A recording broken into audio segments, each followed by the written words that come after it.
suicídios só em 2019, que é onde eu concluí. Entre os adolescentes, olha só isso aqui, entre os adolescentes o índice de suicídio aumentou 81%. Isso aqui é um alerta. Onde estão os maiores índices de suicídio? Entre adolescentes e jovens. Maior, tá? Só nos casos de adolescentes o aumento foi de 81% nos últimos 10 anos.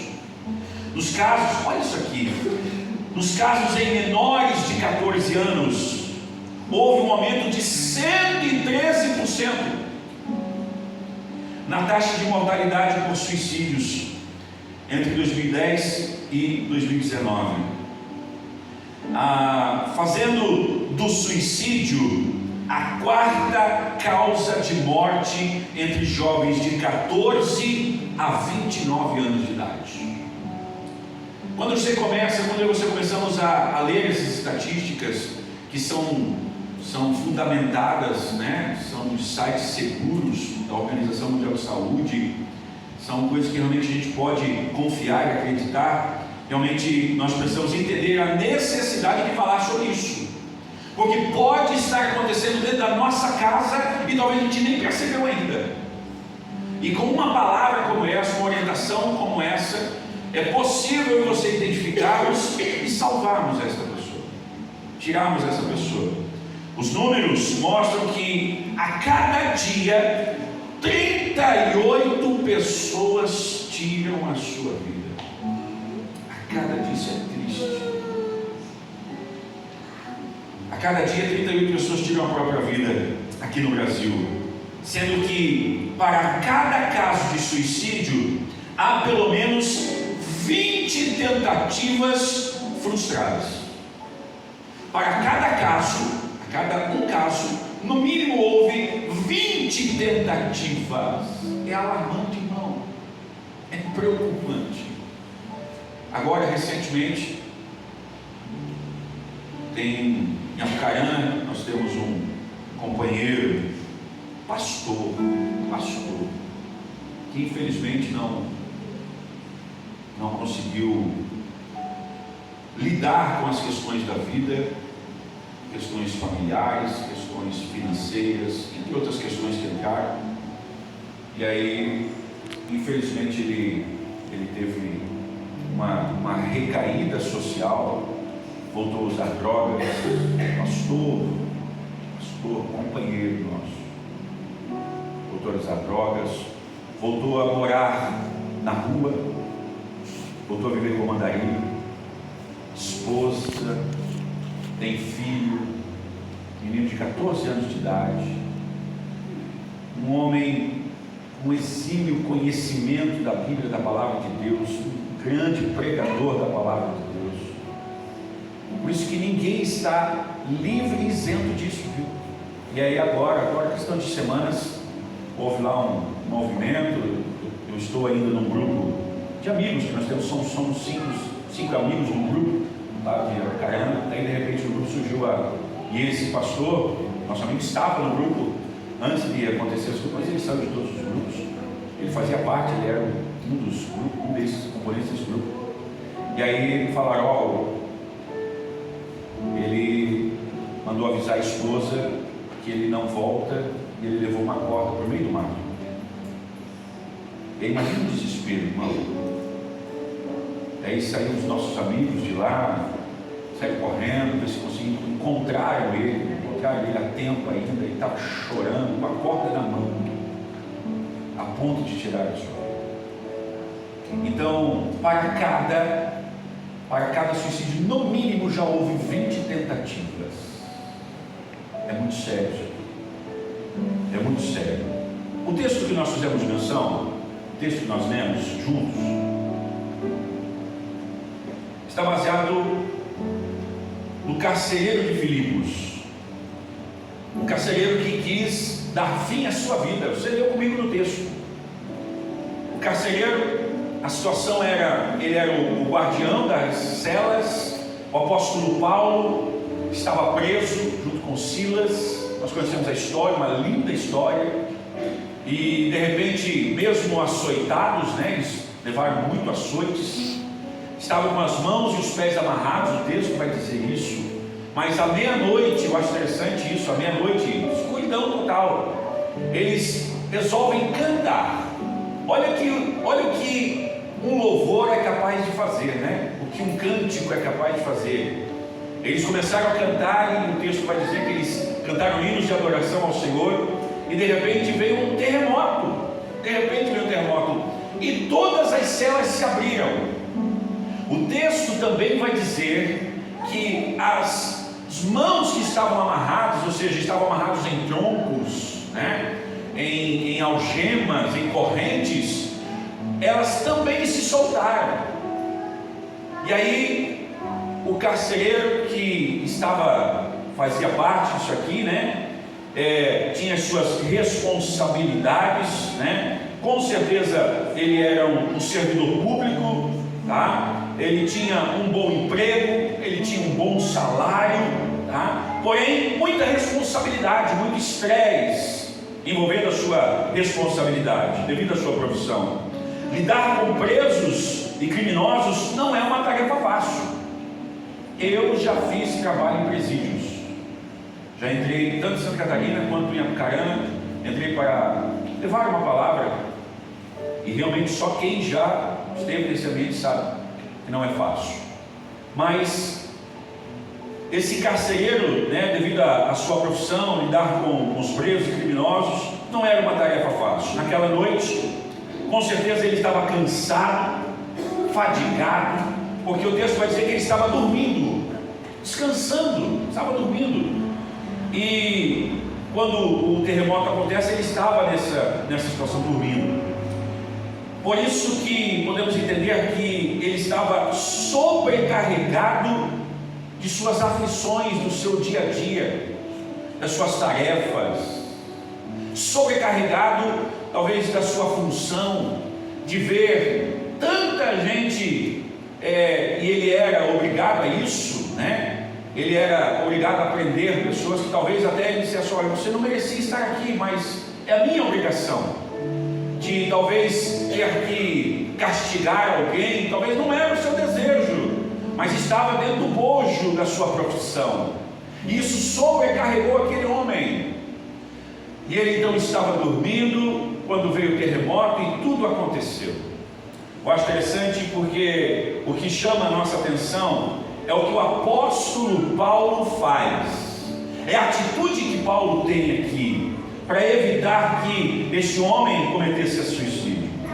Primeira coisa que nós vamos ver destacado aqui, primeira coisa que Paulo teve: sensibilidade. Paulo foi sensível à situação e à circunstância. O apóstolo Paulo, ele foi sensível a tudo o que estava acontecendo ali. Era noite, veio um terremoto. A primeira coisa, comece a imaginar comigo. Imagine só um terremoto acontecendo no presídio, as portas se abrem. Imagine só as algemas, as correntes, os troncos, eles de alguma forma eles se rompem e todos os presos estavam livres. Qual é a primeira coisa que eu e você pensamos? Eles vão aproveitar para fugir. Primeira coisa que a gente vai pensar, que a atitude deles seria fugir, aproveitar a oportunidade. E foi isso que o carcereiro pensou. Quando ele acorda, que ele viu as portas abertas, ele pensou: é o fim. Todos eles fugiram, não tem mais ninguém aqui, foram todos embora. Mas o apóstolo Paulo foi sensível. Ele olhou a circunstância e ele então começa um diálogo com aquele homem. Ele começa a conversar com aquele homem, a tranquilizar ele. E ele então fala ao carcereiro, declarando a ele que ainda eles estavam ali. Então o apóstolo Paulo, ele foi sensível à situação daquele homem, à circunstância que ele estava vivendo. Da mesma maneira, do mesmo modo, somos nós. Nós vivemos dias corridos, tumultuados, sobrecarregados muitas vezes, aflitos, angustiados. mas a igreja e cada um de nós precisamos ter sensibilidade aos que estão vivendo traumas semelhantes ao do carcereiro. Imagine só, eu e você também temos os nossos momentos, as nossas dificuldades, o sobrecarregar das atividades. O apóstolo Paulo estava sob açoite, suas costas, seu corpo todo marcado. Tanto é que quando ele sai da prisão, que há uma ordem vinda direto para que libertasse Paulo não sai sem motivo, Paulo não sai fugido, Paulo não sai sem que a lei realmente estivesse certa. Há uma ordem que ele saísse da prisão. O carcereiro, a Bíblia vai dizer que leva ele para a sua casa e começa a lavar as suas feridas. O apóstolo Paulo foi sensível à circunstância daquele homem. Que eu e você possamos também nos sensibilizar com a dor do próximo, com aquele que está perto de nós, que por muitas vezes não fala nada, mas só faz assim, ó.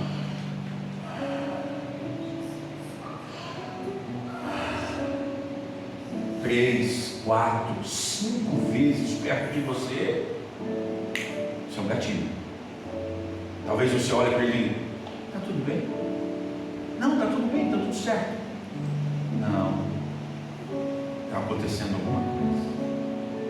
Eu estou percebendo que você está cansado, ofegante. Ser sensível à dor do outro, ao sentimento do outro, que o outro está vivendo, passando, pode salvar a sua vida. Imagine só a oportunidade que você temos de olhar para o próximo, olhar para a pessoa que está precisando e identificar isso e ser um instrumento, né? Como o apóstolo Paulo foi na vida deste homem. A outra coisa que Paulo fez, ele agiu de maneira rápida. Irmão, deixa eu dizer algo aqui. Para essa circunstância, para essas situações, não pode haver procrastinação. Você não pode deixar para amanhã. Não, amanhã eu vou ver, amanhã eu vou mandar uma mensagem para ver se a pessoa está bem. Parece que eu vi essa pessoa meio assim, mas amanhã eu converso com ela. Não faça isso.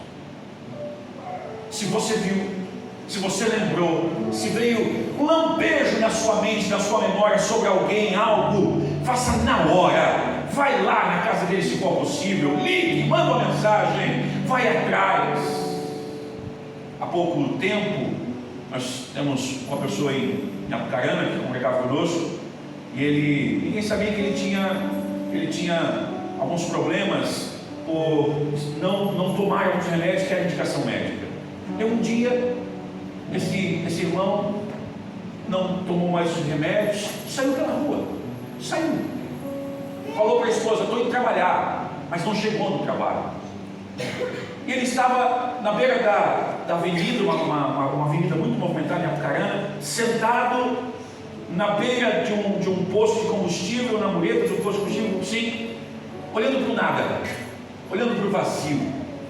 Passou um irmão e disse: cara, o irmão fulano está ali, não é normal, esse horário é para ele estar trabalhando. Não, tem alguma coisa. Me ligou da hora: pastor, o senhor está em casa? Estou. Fulano, sei, eu achei meio estranho, pastor, ele está na rua assim, olhando para o nada. Será que o senhor não pode ir lá? Eu falei: claro, com certeza. Quando eu estou saindo para ir lá, de repente chega ele, o irmão, na minha casa, acompanhado por uma outra pessoa, dizendo: olha, ele não lembra de ninguém, ele não lembra quem ele é, ele não lembra por que ele saiu de casa, ele não lembra de nada, eu conheço ele só lembra do Senhor. Ele só lembrou que ele tem um pastor. Ele disse: me leva na casa do meu pastor, que ele vai cuidar de mim. Aí abraçamos aquele homem, levamos ele para o médico, fizemos todo o procedimento que precisava para que ele pudesse ser atendido. E se alguém não se preocupasse? E se alguém não agisse rápido? O apóstolo Paulo, diante daquela circunstância, porque qual foi a atitude do carcereiro? Quando viu todas as celas abertas, a atitude dele foi: eu vi, eles vão me matar, porque é a minha responsabilidade. Todos os presos fugiram. O texto, a Bíblia, a palavra de Deus vai dizer que ele tira a sua espada e ele vai intentar contra a sua vida. Mas o apóstolo Paulo está fazendo o quê? Prestando atenção. E ele age rápido. E parece que eu vejo o apóstolo Paulo gritar lá de dentro da cela: ei, homem, não faça isso, não tome tal atitude, nós estamos aqui. Olha só o que atitude rápida, uma atitude na hora, sem deixar para amanhã, pôde fazer na vida de um homem. Salvou a vida daquele homem. Então, quando eu e você identificarmos algo, por favor, haja rápido. Converse com alguém, ligue para alguém, fale, compartilhe, faça muito rápido. Por quê? Porque isso pode ser a solução, pode evitar aquela pessoa cometer um ato extremo contra a sua vida. Em terceiro lugar, o apóstolo Paulo, ele se colocou à disposição. Ele tranquilizou o coração do carcereiro, trazendo uma palavra de paz. Ele diz assim: não faça mal à sua vida, estamos todos aqui. É por isso que eu pedi para colocar no banner esta frase: você não está sozinho, nós estamos aqui. Você não está sozinho, eu estou aqui. Você não está sozinho, nós estamos aqui. Aquele homem, em um ato extremo, pega a sua espada, vai tirar a sua vida, mas Paulo trata, dizendo: ei, não faça isso, eu estou aqui. Porque o pensamento do carcereiro, que não tinha mais ninguém ali, todos já tinham ido embora. Então ele se surpreende. Olha só a atitude, ele se surpreende com a atitude de todos. Vocês lembram que o texto vai dizer que enquanto Paulo e Silas cantavam, todos escutavam? Todos os presos estavam atentos àquilo que o apóstolo Paulo estava cantando. E é claro, evangelista como era, ganhador de almas, ganhava as pessoas para Cristo, conquistava elas através da palavra de Deus. Eu imagino que o hino é um hino evangelístico, que tocou o coração e a alma daqueles homens que estavam presos ali. E aí nenhum deles saiu da prisão. E o que faz, e o que fez com que o carcereiro não fizesse algo contra a sua vida, foi a atitude do apóstolo Paulo em declarar que todos estavam naquilo. Surpreendeu ele. Então deixa eu dizer algo para você: surpreenda alguém com uma atitude. Glória a Deus. Surpreenda alguém da sua casa que está lá, alguém da sociedade, alguém que você conheça, alguém que precisa. Surpreenda ele com uma palavra. Se coloque à disposição. O apóstolo Paulo disse para aquele homem: não faça isso, não cometa esse mal, não. Nós estamos aqui, por que você vai fazer isso? E é exatamente isso que as pessoas estão precisando ouvir, que elas não estão sozinhas. Porque o maior sentimento que uma pessoa que tem esse pensamento suicida, é que ela está sozinha, que não tem ninguém por ela. Mas quando ela ouve alguém que de coração, não é apenas de palavra, mas de coração declara, dizendo: ei, não faça isso, nós estamos aqui. Aquele homem falou assim: bom, se Paulo, o preso, está aqui dizendo que está aqui, significa o quê? Que eu posso confiar nele. Eu vou confiar na sua palavra, vou confiar nas suas atitudes, vou confiar por quê? Porque ele declarou isso. Olha, nós tínhamos a oportunidade de ir embora. Paulo, em suas palavras, estava dizendo: nós todos tínhamos a oportunidade de ir embora, mas nós não vamos sair daqui, nós não vamos te abandonar. Então, que eu e você possamos também da mesma maneira se colocar à disposição, tranquilizando, levando uma palavra de paz. Demonstre que você está ao lado da pessoa. Não condene o seu ato.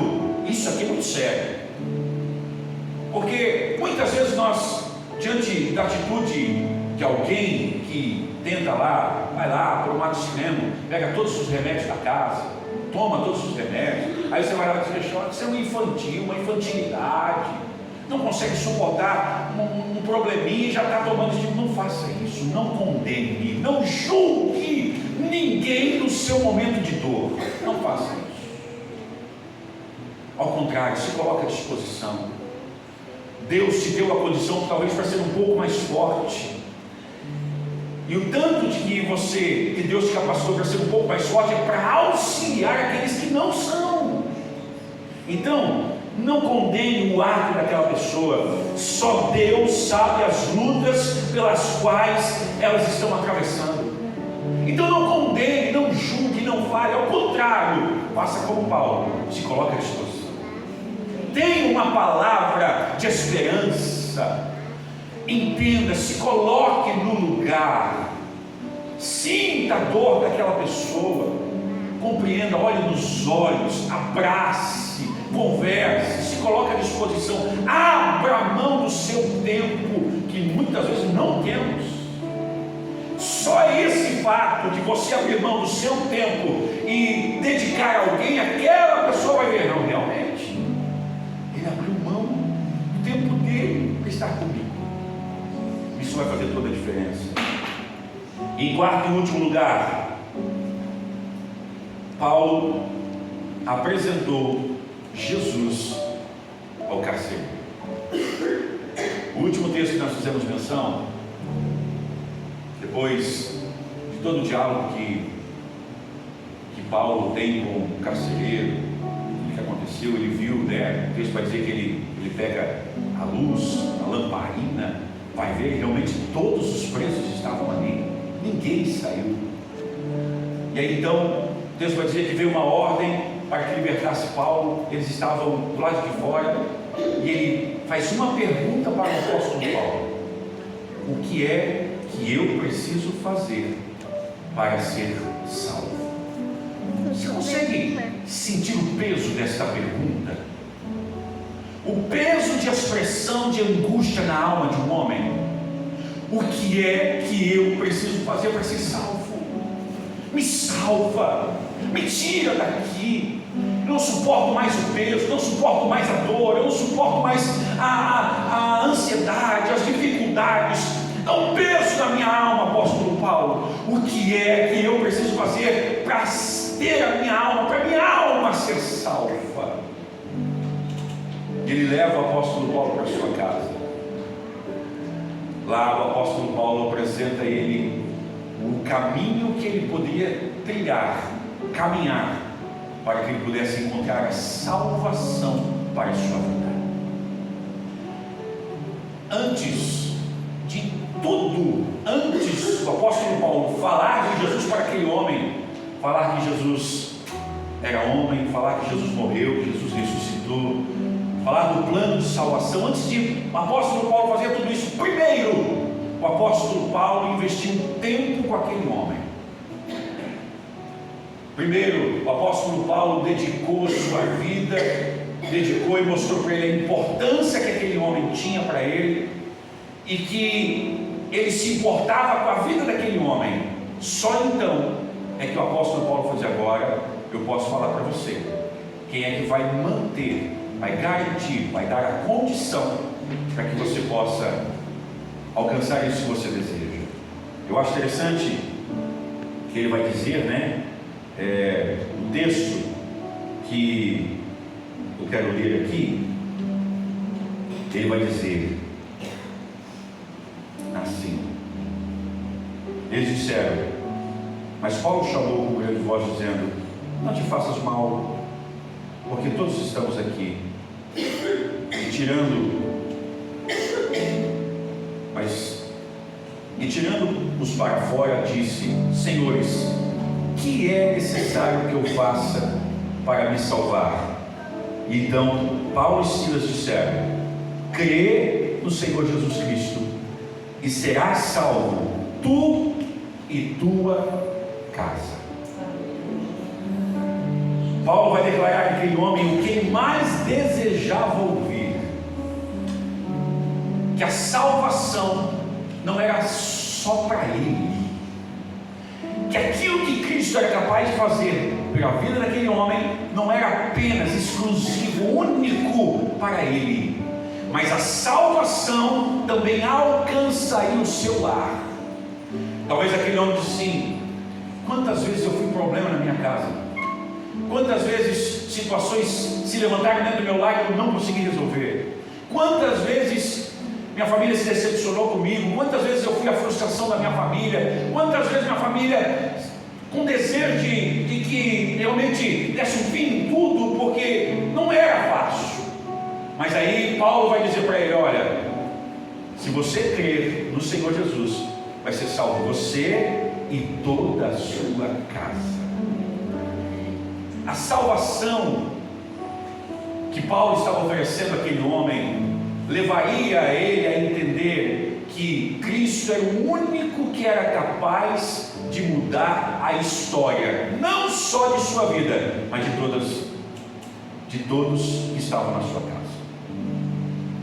Se eu e você agirmos como o apóstolo Paulo, sermos sensíveis ao que está acontecendo, o que acontece em nosso meio, na sociedade, com as pessoas que estão próximas a nós, se eu e você nos importarmos, nos colocarmos no lugar, se eu e você tivermos a condição de dar uma palavra de paz, de esperança, de se importar, se eu e você apresentarmos para eles Cristo, Jesus, o Senhor, o autor e consumador da nossa fé, pode ter certeza de uma coisa que eu vou dizer aqui: eu e você vamos conseguir mudar a história daquela pessoa por causa de Cristo.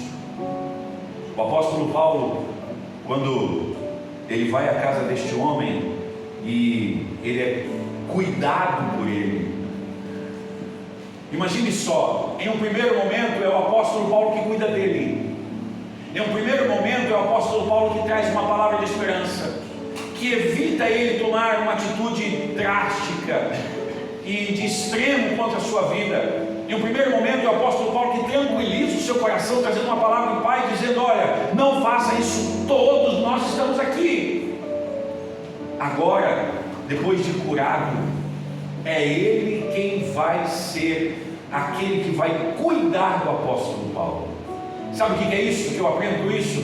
Que pessoas que hoje estão vivendo o seu pior dilema, sua pior dificuldade, enfrentando suas piores crises, mas se elas tiverem a condição de encontrar você, de ouvir uma palavra que Deus, através de você, vai dar a ela também vai amanhã ser alguém que tem condição de curar alguém, de sair daquela situação, de viver uma nova história, de encontrar paz, de encontrar esperança e salvação para a sua vida.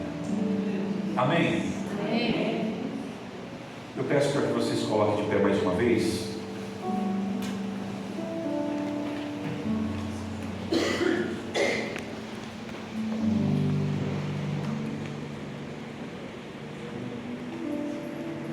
Uma pessoa que tem desejo suicida, ela está fora de si, totalmente perdida. Aquele homem, ele entendeu que estava perdido, pois ele diz ao apóstolo Paulo: o que devo fazer para me salvar? Isso são pedidos de socorro. É raro, eu estava também lendo sobre isso, é raro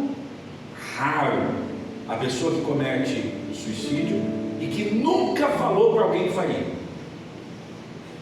Ele vai deixar um recado, ele vai falar para alguém, ele vai pedir socorro, ele vai anunciar para as pessoas próximas que algo está acontecendo. É pedido de socorro. E o que eu e você devemos fazer diante de uma situação como essa? Ser como o apóstolo Paulo, ser luz, ser a esperança, ser a paz, ser a voz de Deus, ser um abraço, poder declarar como nós lemos aqui, olhar para alguém e dizer: você não está sozinho. Amém. Amém. Eu quero que você, se você pode, curva a sua cabeça. Eu quero fazer mais uma oração. E nessa oração apresentar cada um de nós diante do Senhor. Senhor Deus, nós estamos aqui reunidos, Pai, para falar sobre este assunto. E nós ouvimos aqui, Senhor, um relato na Tua Palavra que aconteceu com o apóstolo Paulo e o carcereiro de Filipe. Um homem, Senhor, que estava tentando contra a sua vida, e se não fosse a Tua misericórdia, se não fosse o apóstolo Paulo estar ali, Senhor, com uma palavra de fé, de esperança, a história hoje que estaríamos contando era outra, mas Tu, Senhor, providenciou a oportunidade.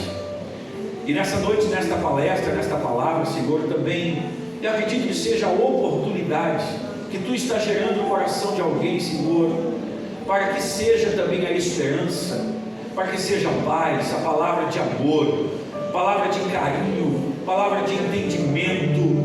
Pois, Senhor, usa cada um de nós como Tu usaste o apóstolo Paulo em meio a esta sociedade que tanto precisa, que estão gritando por socorro, que estão clamando, dizendo: como posso me salvar? Me socorre! E só Tu, Senhor, através do Teu Espírito Santo, é capaz de fazer isso.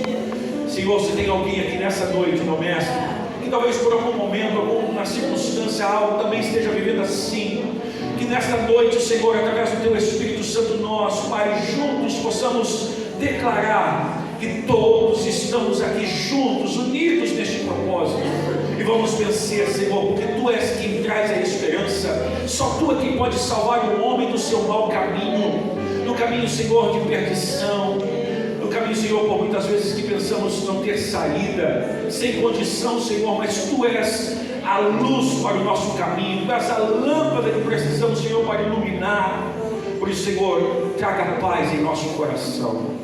Gere, Senhor, no coração de cada um de nós a fé, a esperança, que através, Senhor, do Teu Espírito Santo possamos, ó Pai, agir, Senhor, onde nós estivermos, no nosso trabalho, na rua, Senhor, na fila do supermercado, em casa, com os filhos, a família, com os nossos vizinhos, na comunidade, Senhor, na igreja, onde estivermos, que possamos estar atentos a tudo que está acontecendo. E eu creio, Senhor, que Tu vais salvar vidas através desta palavra, Senhor. Eu creio, Senhor, que Tu vais salvar almas, vidas que estão cansadas, Senhor, vidas que estão perdidas, que precisam ser salvas. Nós estamos aqui, Senhor.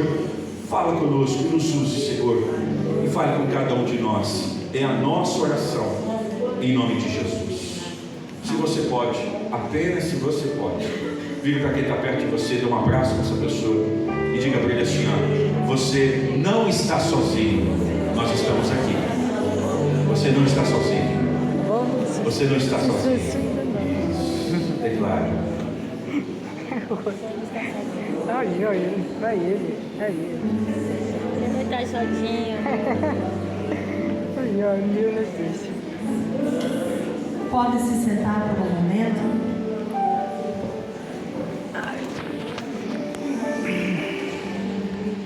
Você não está sozinho. Eu gostaria que você, se puder, fechar os olhos e meditar na